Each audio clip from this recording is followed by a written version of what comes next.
Good morning. आज हम यहाँ 12th क्लास में फिजिक्स में किरचॉफ का नियम जो पार्ट है इसमें सेलों के संयोग को पढ़ा रहे हैं।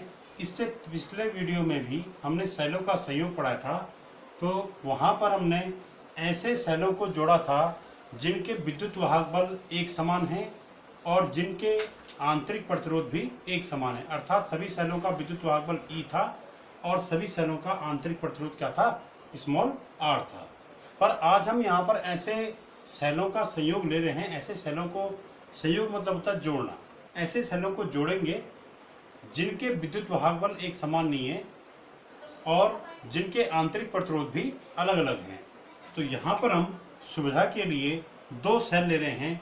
एक सेल ये है जिसका विद्युत वाहक बल E1 है, दूसरे सेल का विद्युत वाहक बल E2 है। इन दोनों के आंतरिक प्रतिरोध R1 और R2 हैं। ये थे ये सेल, एक सेल ये था, ये R1 और ये क्या था E1, इसका विद्युत वाहक बल R1, इसका आंतरिक प्रतिरोध, और ये दूसरा सेल था, इसका आंतरिक प्रतिरोध R2 और विद्युत वाहक बल E2। तो इन दोनों सेलों को हमने यहाँ पर जोड़ दिया और जोड़कर हमने एक बैटरी बनाई। तो दो या दो से अधिक सेलों का जो संयोग होता है या संयोजन होता है उसे हम क्या कहते हैं, बैटरी कहते हैं। तो यहाँ पर हमने इन दो सेलों को जोड़कर बैटरी बनाई है। तो यहाँ पर पहला सेल ए और बी बिंदुओं के बीच है, दूसरा सेल बी और सी बिंदुओं के बीच है। तो यहाँ पर हम सबसे पहले ये देखेंगे कि हम कौन सा संयोजन ले रहे हैं। तो सबसे पहले हम कौन सा संयोजन ले रहे हैं, श्रेणी क्रम संयोजन।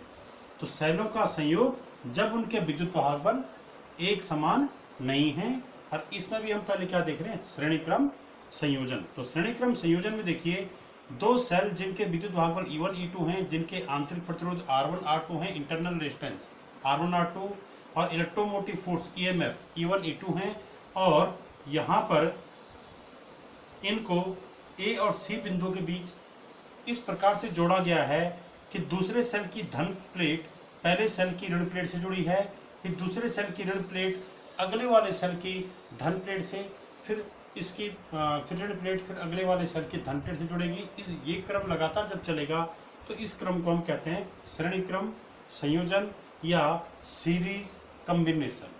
अब हमने इसमें क्या किया, यहाँ पर पहले सेल की धन प्लेट और दूसरे सेल की ऋण प्लेट के बीच हमने एक बाह्य प्रतिरोध कैपिटल R ले लिया। यानी जो बाह्य प्रतिरोध है, ये जो यहाँ पर जोड़ा गया है बाह्य प्रतिरोध, इसका प्रतिरोध कितना है, कैपिटल R। तो यहाँ पर हम ये दिखेंगे कि ये पहला सेल है, जैसे यहाँ पर इसके धन प्लेट से धारा बाहर आ रही है, तो माना यहाँ से I धारा बाहर आई और I धारा यहाँ फिर परिपथ में वापिस हो गई। ठीक है, तो E2 सेल में कितनी धारा प्रवेश कर रही है, I धारा, और E1 सेल से कितनी धारा बाहर आ रही है, I धारा, बाह्य प्रतिरोध R है। हम यहाँ पर धारा I का मान निकालेंगे। तो देखिए कैसे करेंगे इसको।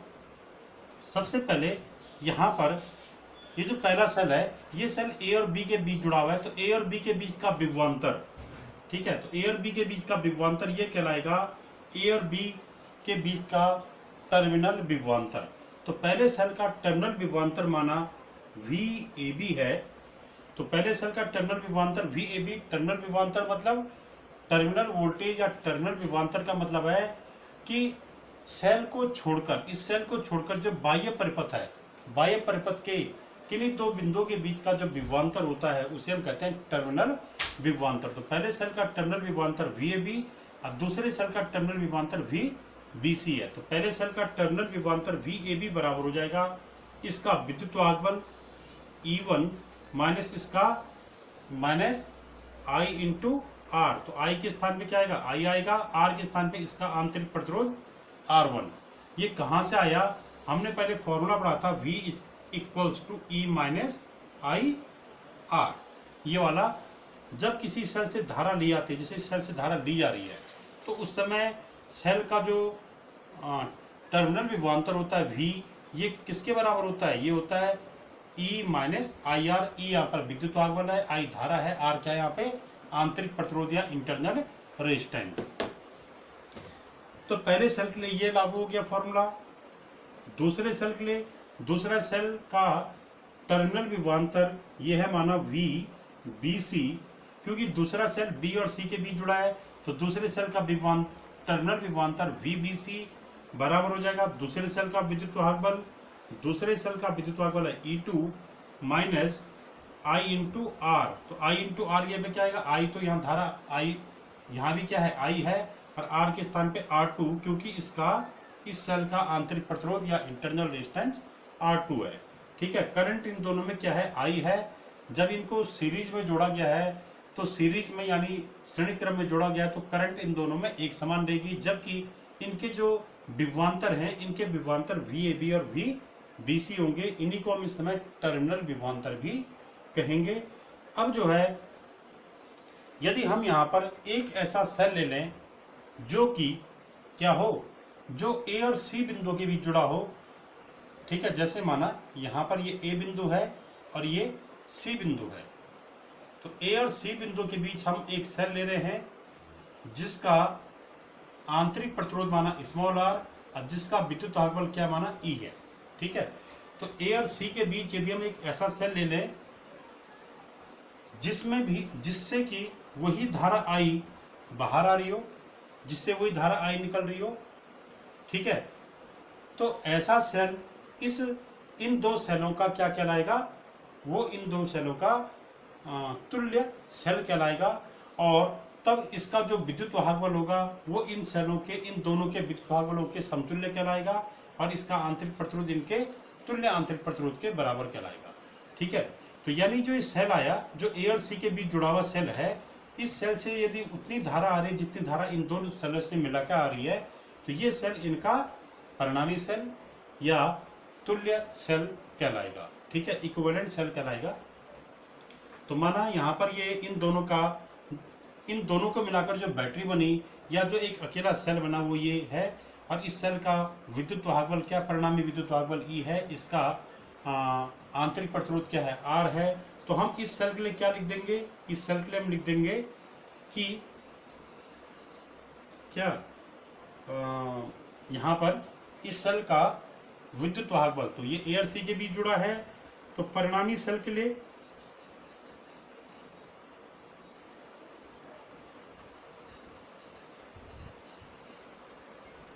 यानी इन दो सेलों का जो परिणामी आया उस सेल में क्या हो जाएगा, उस सेल में हो जाएगा VAC, इस सेल का विद्युत वाहक बल VAC इक्वल टू हो जाएगा,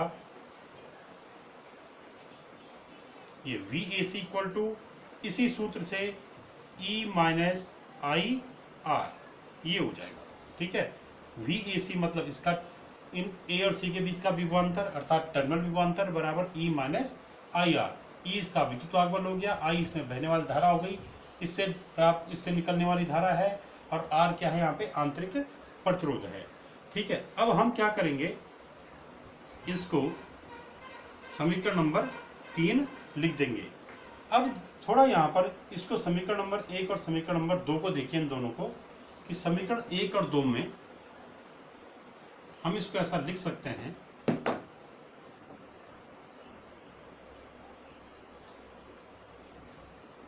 समीकरण 1 व 2 से जो वहां पर A और C के बीच का विभवांतर था ये ऐसा था,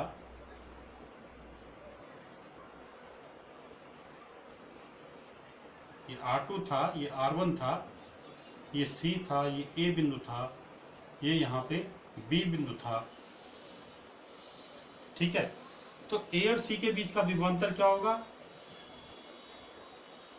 A और C के बीच के विभवांतर को हम लिख सकते हैं VAC बराबर हम लिख सकते हैं VAB प्लस VBC, कि A और C के बीच का विभवांतर बराबर VAB प्लस VBC। ठीक है, इन दो बिंदुओं के बीच का विभवांतर बराबर यहाँ का विभवांतर प्लस यहाँ का विभवांतर। VAB का मान यहाँ से रखिए, VBC का मान यहाँ से रखिए, तो समीकरण 1 और 2 से यहाँ मान रखने पे तो ये आ जाएगा हमारे पास VAC इक्वल टू VAB की जगह क्या आएगा, E1 माइनस IR1, फिर प्लस VBC के पे ये वाला मान रखिए तो E2 माइनस IR2, ये देखिए ये वाला मान क्या है, ये मान है VAB का प्लस VBC का मान ये वाला आ गया। अब क्या करेंगे हम, ये दोनों मान समीकरण नंबर 1 और 2 से रखे गए हैं। ये वाला जो आया था ये परिणामी सेल का आया था, ठीक है। तो यहां पर ये VAC बराबर हो जाएगा, ये E1 वाले पार्ट E वाले पार्ट एक साथ रखिए, E1 प्लस E2, अगर हम ये ब्रैकेट खोल दें तो हमारे पास आता है E1 प्लस E2 एक ब्रैकेट में, फिर माइनस IR1 माइनस IR2, तो इसमें माइनस I कॉमन आ गया तो R1 प्लस R2, ठीक है। अब जो है ये हम इसको लिख दे रहे समीकरण नंबर 4, परंतु समीकरण नंबर 3 क्या थी, समीकरण नंबर 3 हमने परिणामी सेल के लिए बनाई थी। परिणामी सेल मतलब ये A बिंदु था, ठीक है, और हमने यहाँ पर ये C बिंदु लिया था। इस परिणामी सेल को A और C बिंदु के बीच हमने एक ऐसा सेल जोड़ा था जिसका विद्युत वाहक बल E था, जिसका आंतरिक प्रतिरोध R था। तो यदि इन A और C के बीच एक ऐसा सेल जोड़ दिया जाए जिसका विद्युत वाहक बल E हो, जिसका आंतरिक प्रतिरोध R हो, और जिससे वही धारा IRE हो जो धारा इन सेलों से आ रही थी, इन दोनों सेलों से आ रही थी, तो तब ये सेल इसका परिणामी सेल कहलाता है, परिणामी परिपथ कहलाता है। तो इसके लिए हमने क्या सूत्र निकाला था यहाँ पे कि A और C के बीच का विभवांतर VAC ये बराबर आया था E माइनस IR। ये हमारा क्या था, समीकरण नंबर 3, ठीक है, ये हमने निकाला था अभी समीकरण नंबर 3। तो अब समीकरण नंबर 3 और समीकरण नंबर 4 से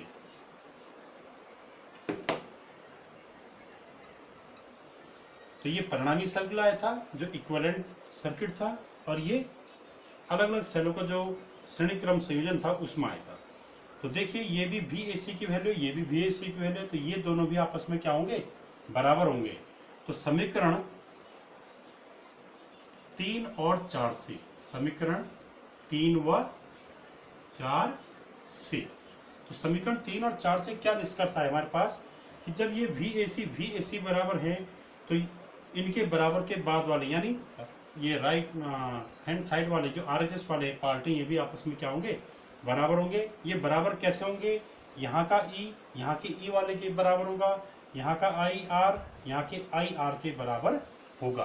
तो देखिए कैसे, अर्थात कहने का मतलब क्या है कि ये विद्युत वाहक बल इस वाले विद्युत वाहक बल के बराबर होगा, यहाँ की करंट इस करंट के बराबर होगी, यहाँ का आंतरिक प्रतिरोध इस आंतरिक प्रतिरोध के बराबर होगा, तभी जाके ये आपस में बराबर होंगे, ठीक है। समान राशियां आपस में बराबर होती है तो यहाँ का विद्युत वाहक बल यहाँ के विद्युत वाहक बल के बराबर होगा, यहाँ का IR यहाँ के IR के बराबर होगा, ठीक है।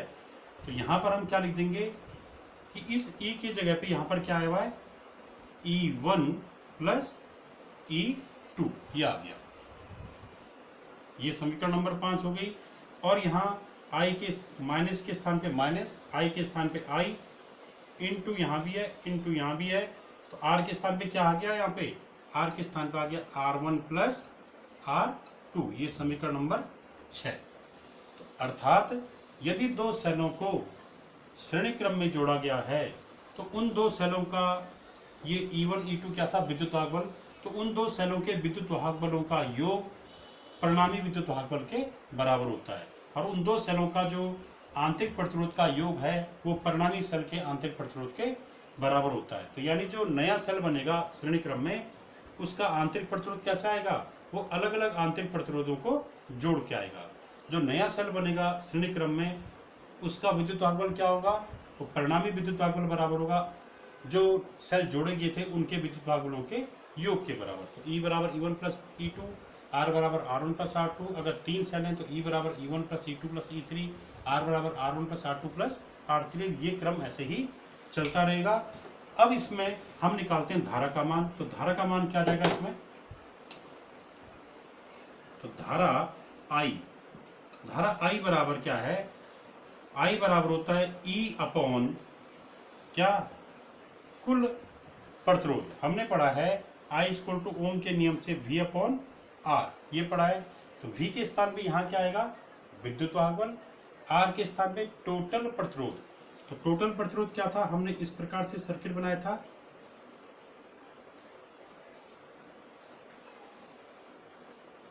ये R1 था, ये R2 था, और इनके बीच हमने क्या किया था, यहाँ पर हमने ये लिया था। तो यहाँ पर क्या है, इन दो सेलों से एक बाह्य प्रतिरोध R जोड़ा गया है। तो इसमें धारा I का मान कैसा है कि तो I बराबर क्या होता है, E upon R plus small r। ठीक है, R हो गया बाह्य प्रतिरोध, स्मॉल r हो गया कुल आंतरिक प्रतिरोध, E हो गया कुल विद्युत वाहक बल। तो E का मान यहाँ से रखिए, स्मॉल r का मान यहाँ से रखिए और I का मान निकालिए। तो यह आ जाएगा हमारे पास I बराबर E के स्थान पे क्या आएगा, ये वाली value E1 plus E2 upon R के स्थान capital R plus small r के स्थान पे R1 प्लस R2। तो ये हमारा श्रेणी क्रम संयोजन में धारा का मान आ चुका है। अब देखिए यहाँ पे समांतर क्रम संयोजन।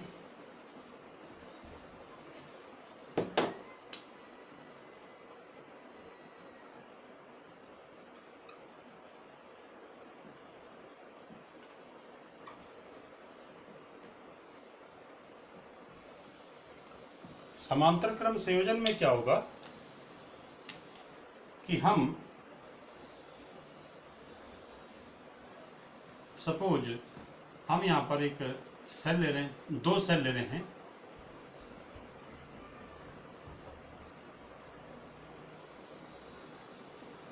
जिनके आंतरिक प्रतिरोध R1 R2 हैं, जिनके विद्युत वाहक बल E1 और E2 हैं, और ये दोनों सेल यहाँ पर, बल्कि ऐसा कर दीजिए, ये दोनों सेल यहाँ पर A बिंदु और ये B बिंदु के बीच जोड़े गए। तो दो सेल जिनके विद्युत वाहक बल E1 E2 और आंतरिक प्रतिरोध R1 R2 हैं, इनको इस प्रकार से जोड़ा गया है कि इनकी धन धन प्लेटों को एक बिंदु A पे जोड़ा गया है, इनकी ऋण ऋण प्लेटों को एक दूसरे बिंदु B पे जोड़ा गया है। और यहाँ पर इन दो सेलों का जो ये संयोजन है, ये संयोजन कहलाएगा समांतर क्रम संयोजन। अतः A और B के बीच हमने एक बाह्य प्रतिरोध R जोड़ दिया। तो यहाँ पर क्या होगा, यहाँ पर माना ये पहला सेल है, इस पहले सेल से माना धारा I1 आ रही है, दूसरे सेल से माना धारा I2 आ रही है। तो I1 धारा I2 धारा यहाँ पर मिली और ये धारा यहाँ पर मिलके होगी क्या, I1 प्लस I2। तो माना हम इसको I कह रहे हैं, तो यहाँ पर क्या हो जाएगा, यहाँ पर हम इस धारा I का मान निकालेंगे और तुल्य जो विद्युत वाहक बल E होगा या तुल्य आंतरिक प्रतिरोध R होगा, उसका सूत्र ज्ञात करेंगे। तो यहाँ पर सबसे पहले देखिए कि पहले सेल के लिए, पहले सेल में हम इस सूत्र का प्रयोग करेंगे V equal to E minus I R, क्योंकि इस सेल से धारा ले रहे हैं। तो जब सेल से धारा ले रहे हैं तो ये वाला सूत्र होता है कि टर्मिनल विभवांतर बराबर विद्युत वाहक बल minus I into R। I धारा है, R क्या है, इंटरनल रेजिस्टेंस। तो पहले सेल के लिए क्या आ जाएगा, ये आ जाएगा VAB, क्योंकि ये पहला सेल A और B के बीच जुड़ा है तो VAB हो जाएगा। V के स्थान पे equal to E1 minus I1 R1। ध्यान रहे ये समांतर क्रम में जुड़े हैं, तो समांतर क्रम में दोनों सेलों में धारा क्या होगी, अलग अलग होगी, जबकि दोनों सेलों का जो टर्मिनल विभवांतर होगा वो एक समान होगा, क्योंकि दोनों सेल A और B बिंदु के बीच ही जुड़े हैं। तो जो A और B के बीच का विभवांतर होगा वही इन दोनों सेलों का विभवांतर होगा और वही इन दोनों सेलों का टर्मिनल विभवांतर भी होगा। तो माना A और B के बीच का विभवांतर VAB है, तो वही इन दोनों सेलों का टर्मिनल विभवांतर भी होगा। तो पहले सेल के लिए सूत्र आ गया। यहाँ से I1 का मान निकालिए, I1 बराबर आ जाएगा E1 minus E1 minus VAB upon R1। ये आ गया, इसको सॉल्व करने में, ठीक है। अब यहाँ पर हम चाहे तो VAB, जो ये VAB है, इसको हम I इंटू R भी लिख सकते हैं, क्योंकि VAB मतलब A और B के बीच का विभवांतर, तो यानी A और B के बीच का जो विभवांतर है वो VAB है। और धारा इससे आई जा रही है, आई धारा इससे प्रवाहित हो रही है, ये आर यहाँ पर बाह्य प्रतिरोध है, तो वी ए बी बराबर ये फॉर्मूला भी यहाँ पर लागू हो सकता है, इसका हम उपयोग करेंगे बाद में। अच्छा, यहाँ पर ये आ गया, इसको लिखिए समीकरण नंबर 1। इसी प्रकार से इस दूसरे सेल के लिए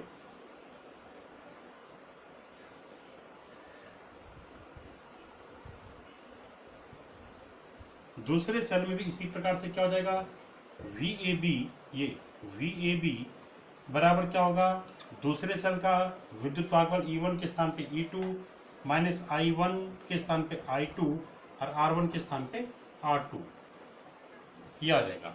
इसी पैटर्न पे यहाँ आ जाएगा, तो यहाँ से I2 का फॉर्मूला बन जाएगा, I2 बराबर,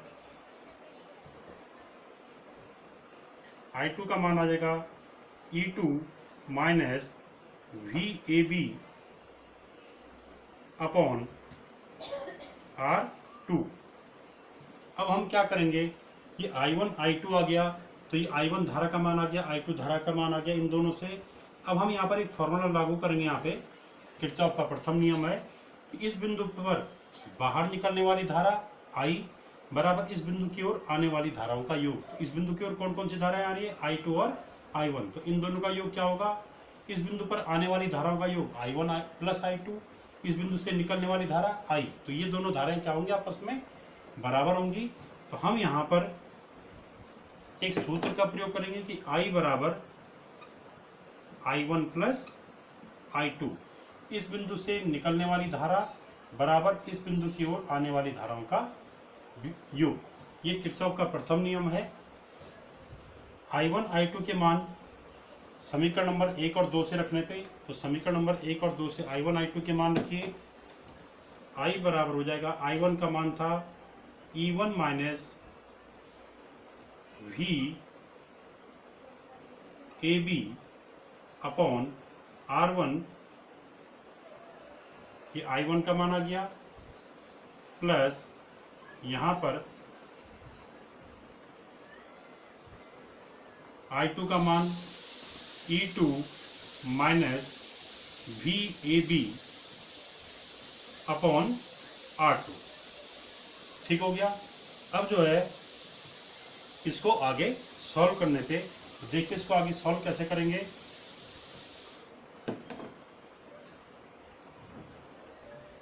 इन दोनों का एलसीएम क्या आ जाएगा, तो I बराबर आ गया हमारा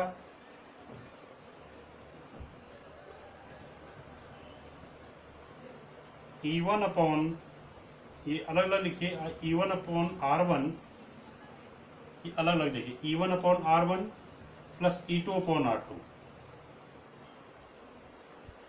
E वाले पार्ट अलग कर दिए, E1 upon R1 plus E2 upon R2, ये अलग कर दिया। फिर ये माइनस V अपॉन R1 और ये माइनस V अपॉन R2, हम वही कर रहे हैं, इसमें V कॉमन आएगा, माइनस भी यहाँ कॉमन है, तो minus V AB is common, और ये आ जाएगा 1 upon R1 plus 1 upon R2। तो इसी से हमने ये निकाल दिया।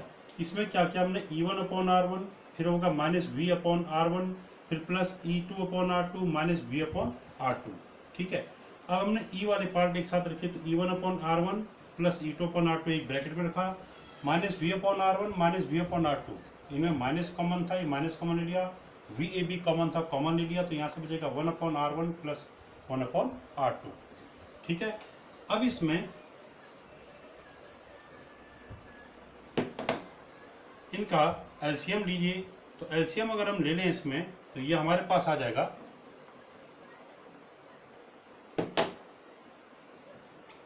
I equal to E1 R2, I equal to आ जाएगा हमारा, यहाँ पर देखिए इसको, E1 R2 plus E2 R1 upon R1 plus R1 R2, इन दोनों को ऐड कर दिया, ये आ गया एलसीएम, इसका R1 R2 आ गया। फिर दूसरा पार्ट माइनस VAB, और यहाँ पर क्या आ गया, इनका एलसीएम भी R1 R2, और न्यूमरेटर में अंश में क्या आएगा R2 प्लस R1, तो R2 प्लस R1 का मतलब R1 प्लस R2। अब इसको यहां ले आइए, तो ये हो जाएगा I R1 R2 equal to, ये R1 R2 यहाँ लेंगे, I R1 R2 equal to E1 R2 plus E2 R1 minus VAB into R1 plus R2। अब हम इस V वाले को भी यहाँ ले आते हैं, तो हमारे पास आ जाएगा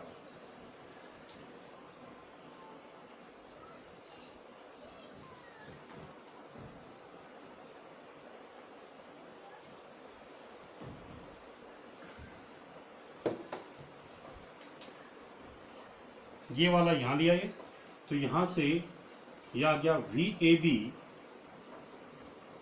इंटू R1 प्लस R2। ये पार्ट हम यहाँ ले गए और इसको हम यहाँ ले आ रहे हैं, तो ये आ जाएगा माइनस VAB यहाँ आ गया, ये प्लस हो गया, और ये वाला यहाँ जाएगा माइनस हो जाएगा। तो VAB into R1 plus R2 equal to क्या आ जाएगा, E1 R2 plus E2 R1, और ये यहाँ जाके माइनस I R1 R2। अब निकालिए VAB की वैल्यू, तो VAB इक्वल टू आ गया हमारा E1 R2 plus E2 R1 upon R1 plus R2 minus I R1 R2 upon R1 plus R2। ठीक हो गया। अब हम क्या करें, यदि हम उस जो समांतर क्रम में हमने सेल जोड़े थे, उन A और B के बीच जो समांतर क्रम में दो सेल जोड़े थे, अगर हम A और B के बीच एक ऐसा सेल जोड़ दें जिससे वही धारा I प्राप्त हो रही हो और जिसका विद्युत वाहकबल E और आंतरिक प्रतिरोध क्या हो, R हो, तो ये जो सेल होगा, ये सेल उन दोनों सेलों का समतुल्य सेल या परिणामी सेल या रिजल्टेंट सेल, इक्विवेलेंट सेल कहलाएगा। तो हम यहाँ पर वही कर रहे हैं कि A और B के बीच यदि हम एक अकेला ऐसा सेल जोड़ दें जिससे I धारा प्राप्त हो रही है, जिसका विद्युत वाहकबल E है, आंतरिक प्रतिरोध R है, तब इस परिणामी सेल के लिए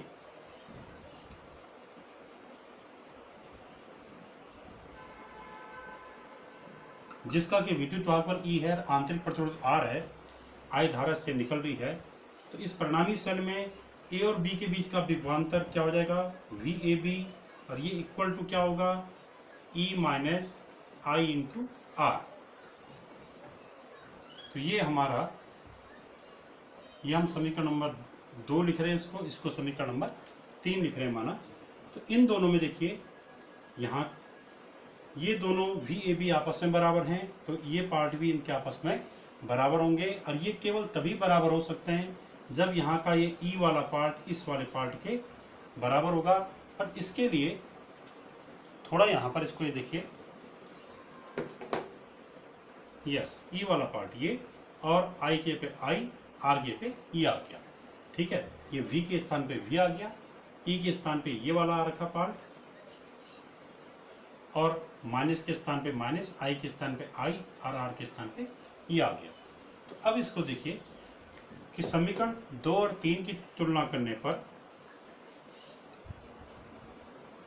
2 व 3 से, समीकरण 2 और 3 से क्या आ गया हमारे पास, E इक्वल टू, E के स्थान पे क्या आ गया, E1 R2 plus E2 R1 upon R1 plus R2। यानी समांतर क्रम संयोजन में E का फॉर्मूला क्या होगा, E1, क्योंकि E के स्थान पे आ रखा है, तो E के स्थान पे आ रखा, तो E का फॉर्मूला हो गया E1 R2 plus E2 R1 upon E1 upon R1 plus R2। और दूसरा क्या आएगा, माइनस के स्थान पे माइनस, I के स्थान पे I इंटू, तो R के स्थान पे आ गया, R के स्थान पे क्या आ गया, R1 R2 upon R1 plus R2। ठीक हो गया। हम इसको अगर आगे सॉल्व करें तो हम ये देखते हैं इसमें इस r वाले को इसका उल्टा कीजिए, इसको लिखिए समीकरण नंबर 4, इसको समीकरण नंबर 5। अगर हम इसको उल्टा करें तो 1/r इक्वल टू ये आएगा r1 plus r2 upon r1 r2, और इसको हम लिख सकते हैं 1/r equal to r1 upon r1 r2 plus r2 upon r1 r2। तो ये हो गया 1/r equal to 1/r2 plus 1/r1। ये फॉर्मूला 1/r2 प्लस 1/r1 को हम ये लिख सकते हैं 1/r1 प्लस 1/r2। तो ये बिल्कुल वैसे आया जैसे प्रतिरोधों के समांतर क्रम संयोजन में तुल्य प्रतिरोध का सूत्र आता कि 1/r equal to 1/r1 plus 1/r2। वैसे ही यदि हम दो सेलों को समांतर क्रम संयोजन में जोड़े तो उन सेलों का जो तुल्य आंतरिक प्रतिरोध स्मॉल r होगा, उसका सूत्र होगा 1/r equal to 1/r1 plus 1/r2। ये स्मॉल r क्या है कि दोनों सेलों का जो तुल्य आंतरिक प्रतिरोध है वो है स्मॉल r, उसका सूत्र इससे दिया जाएगा। अब हम यहाँ पर धारा का मान कैसे निकालेंगे? तो धारा का मान आ जाएगा हमारे यहाँ पे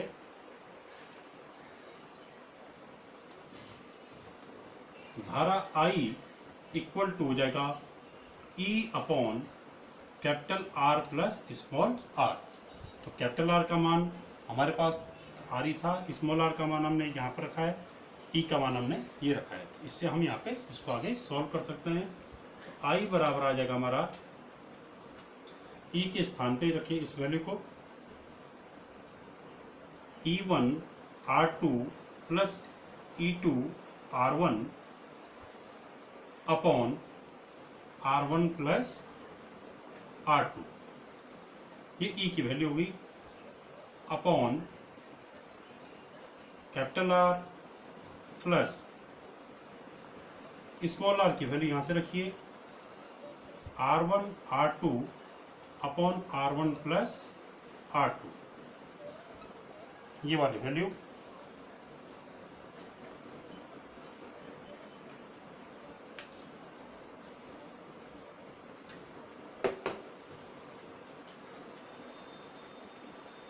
इसमें क्या हो जाएगा, ये आ जाएगा हमारा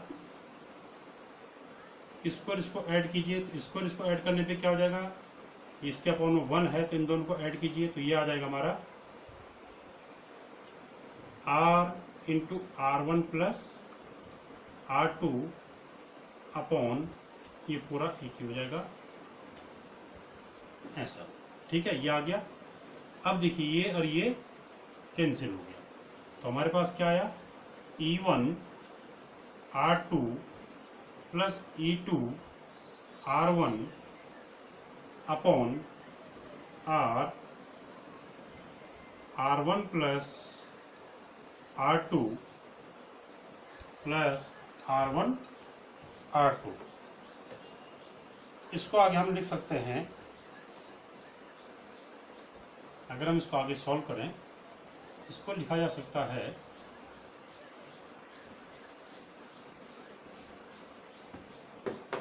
देखिए इसमें हमने निकाला था फॉर्मूला, इसमें शुरू वाले में आइए I1 equal to E1 minus VAB upon R1। ठीक है ना, तो VAB के स्थान पे आप रखिए IR। ठीक हो गया। I2 इक्वल टू सेम इसी पैटर्न पे लिखिए E2 minus IR upon R2। इससे कीजिए इसको, तो यहाँ से अब I इक्वल टू क्या है I1 प्लस I2, I1 की और I2 की वैल्यू यहाँ से रखिए। I बराबर आ जाएगा हमारा I1 की value E1 minus IR upon R1 plus I2 की वैल्यू यहाँ से E2 minus IR upon R2। ठीक है, ये E1 I1 I2 की वैल्यू यहाँ से हमने रख दी, तो ये आ गया हमारा I equal to E1 upon R1 plus E2 upon R2, E1 upon R1 plus E2 upon R2 minus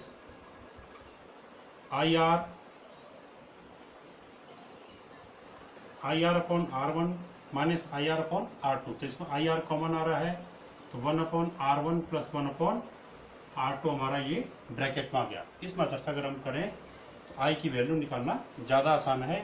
तो कीजिए इसको आगे सॉल्व। इसको यहाँ लाइए तो यह आ जाएगा I plus I into R into 1 upon R1 plus 1 upon R2, इसको हम यहाँ लागे equal to E1 upon R1 plus E2 upon R2। ये हो गया, ये वाला पार्ट यहाँ रह गया। अब देखिए I कॉमन लीजिए इसमें, ठीक है। I कॉमन लेने पे क्या आ गया हमारे पास, यहाँ से 1 plus R into 1 upon 1 plus R into 1 upon R1 plus 1 upon R2। इन दोनों में ये I जो है कॉमन आ गया, इक्वल टू आ गया हमारा E1 upon R1 plus E2 upon R2। ये वाला पार्ट ही आ गया। अब यहाँ से I का फॉर्मूला बनेगा, तो I बराबर आ जाएगा हमारे पास, अंतिम फॉर्मूला आ रहा है समांतर क्रम संयोजन में धारा I बराबर आ गया ये वाला formula, E1 upon R1 plus E2 upon R2 upon ये वाला 1 plus R into 1 upon R1 plus 1 upon R2। ये इसके अपॉन में आ गया। तो ये हमारा फॉर्मूला आ गया हमारे पास, ये धारा I का मान।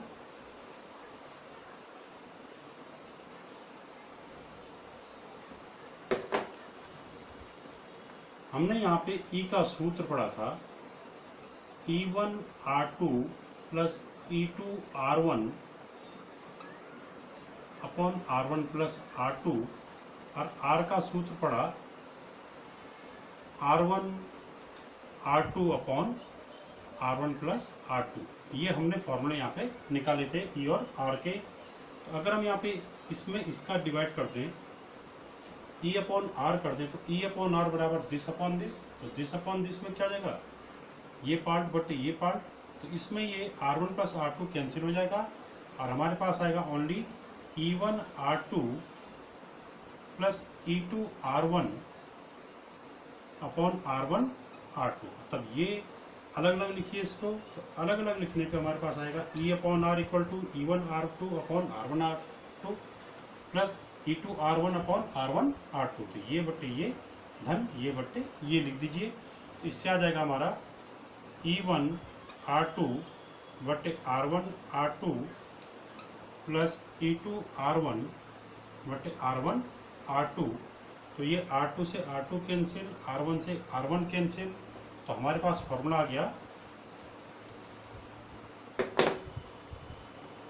E upon R equal to E1 upon R1 plus E2 upon R2। ये हमारे पास फॉर्मूला आ गया। तीसरा सेल होगा तो plus E2 upon E3 upon R3 हो जाएगा। तो इस प्रकार से हमने आज यहाँ पर सेलों का संयोजन पढ़ा, जबकि सेलों के विद्युत वाहक बल एक समान नहीं हैं। अगले टॉपिक में, अगले वीडियो में हम किरचॉफ के नियमों को पढ़ेंगे। Thank you.